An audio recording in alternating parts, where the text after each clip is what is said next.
बेतनठारे जो रही स्वास्थ्य मंदिर रही सेठारे अच्छु तेबे जो निकट में जो राज्य कला गवेषणा और प्रशिक्षण परिषद तरफ विभिन्न प्रतिभाधारी व्यक्ति मानक कटक ठारे संबर्धना प्रदान एवं विभिन्न प्रतिभा मानक खोजी बाहर करी से किभଳି भाव में संबर्धना सम्मान प्रदान कर कलार विकास कर दिगरे उद्यम करुछंती जे कि मयूरभंजर कोऑर्डिनेटर भाव में रही श्रीयुक्त शरद चंद्र दास से अच्छा आम निकट में निकट प्रथम आम प्रतिक्रिया नापी चाहिए जो संबर्धना कार्यक्रम किभଳି भाव में कटक ठारे जो अनुष्ठित होता केते कलाकार मानक नहीं केते प्रतिभा मानक नहीं से विषय जानापी चाहिए। नमस्कार जाऊ ये कला हूँ मयूरभंज जिलार गोटे स्वाभिमान तेणु समस्त मोर आखि पड़ जाए विभिन्न प्रकार कला आधारित आम मयूरभंज जिले में ए सारा ओडिशा रे तेणु मु भावे मु संबर्धना पाई मो भड़िया समस्त कलाकार माने समाजसेवी भी गोटे कला तापरे मूर्ति बना कला शंख ध्वनि आउ जो मैंने वक्तव्य देते से गोटे कला माने समस्त को कला तेणु मु चिन्हट करके एप्लाई कले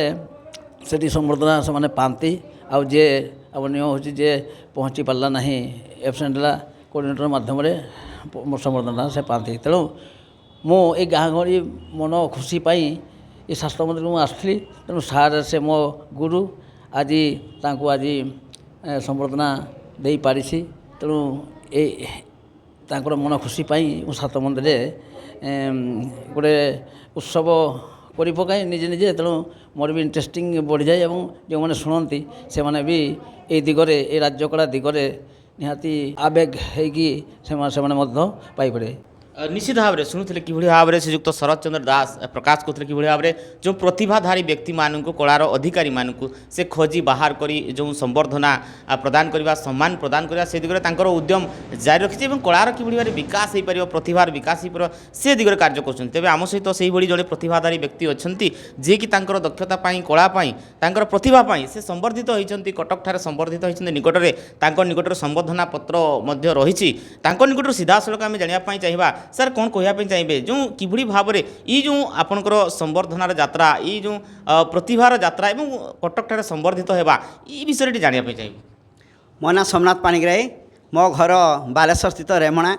आ मुझे बेतनटी की दीर्घ 9.5 वर्ष है आसरी आओ बहु लोक सेवा करुच्ची केवल ओनली फॉर खाद्य खाद्य द्वारा समस्ते सुस्थ होती मेडिसिन नुहे मेडिसिन द्वारा कहीं सुस्थ होती केवल ओनली फॉर खाद्य द्वारा समस्त मु सुस्थ कर चलती 9.5 वर्ष हो गला ये बेतनटी मो एरिया रे मु अच्छी आओ बहु लोक एठिक मो पाखक आसुँच असंख्य आ प्रत्येक दिन 50-60 गेस्ट होती एवं मु ए खाद्य माध्यम से सुस्थ करे एवं से भल पाइबा एवं एठी बहुत वयस्क लोक मैंने 95 बयस भी लोक मैंने मो पाखे अच्छा से फिट एंड फाइन अच्छा एवं मु आस्ते आस्ते ए कार्यक्रम को आगे चली केमी सारा मयूरभंज सारा ए समस्ते खाद्य सुस्थ रे आउ समस्ते रोगमुक्त हे से मु प्रयास जारी करी सिस्टम रे निश्चित भाव में शुणुले कि भाव में प्रतिक्रिया रखुले जो कि भाव में से लोक मानक जो खाद्य मध्यम कि भाव में सुषम खाद्य मध्यम गोटे संतुलित खाद्य आहार मध्यम कि भाव में जड़े सुस्थ निरोग रही पार से दिगरे प्रयास ये बेतनटी ठारे जारी रखिंट और बहु लोक से सुस्थ निरोग रखिपारी यही प्रतिभा यही दक्षता यही कलापाई सी संबर्धित होती कटक ठारे कौन कहवाई चाहिए सर सार उद्यम जो फल से आज जो कटक ठारे संबर्धित हो पारी से विषय आप कौन कहवाई चाहिए। आज्ञा मो ना खगेन्द्र महाराणा तो कहबार रिजन हूँ एवं प्रति परिवार प्रोब्लेम चली तार सल्यूसन हूँ जो स्वास्थ्य जो बर्तमान प्रोब्लेम चली बहुत सारा लोक मेडिसिन उपर डिपेंड होती इंडिपेंडेंट हिसाब से बंची पारना तार कारण कौन दिन को दिन खाद्यशैली खराब होगा लगुच से WHO वर्ल्ड हेल्थ ऑर्गेनाइजेशन देखला जे बहुत सारा लोक एवं मेडिसिन उपर डिपेंड होती केमती निजर स्वास्थ्य को बेटर करेंगे से खाद्य मध्यम केमती सुस्थ रही पारे कहीं बॉडीर डेफिशिएंसी रोचे बोली प्रॉब्लम क्रिएट होची डेफिशिएंसी को पूरण करने सुषम खाद्यर व्यवहार कराई ट्रेनिंग मध्यम केमती लोक सुस्थ कर स्वास्थ्य मंदिर तैयारी कराई स्वास्थ्य मंदिर निजर स्वास्थ्य को बेटर करेंगे ता सहित 3 जेनेरेशन केमती सुस्थ रखिपारे ता सहित समस्त केमती बेटर रही पारे से पूरा अवेयरनेस करा जाउछि। Thank you sir. निश्चित भाव शुणुले कि भाव में लोक मान जो खाद्य मध्यम उपयुक्त संतुलित आहार मध्यम कि भाव में जो सुस्थ निरोग रखा जाउछि से संवर्धित होती जो प्रतिभा संपन्न जो एठी जे मुख्य रही सार संवर्धित होती सीधासलख एवं तांकू जो भली भाव में जो रही ओडिशा राज्य कला और गवेषणा जो प्रशिक्षण परिषद रही मयूरभंज कोऑर्डिनेटर बा संयोजक रही श्रीयुक्त शरद चंद्र दास से किभली भाव में तांकू एई बेतनटी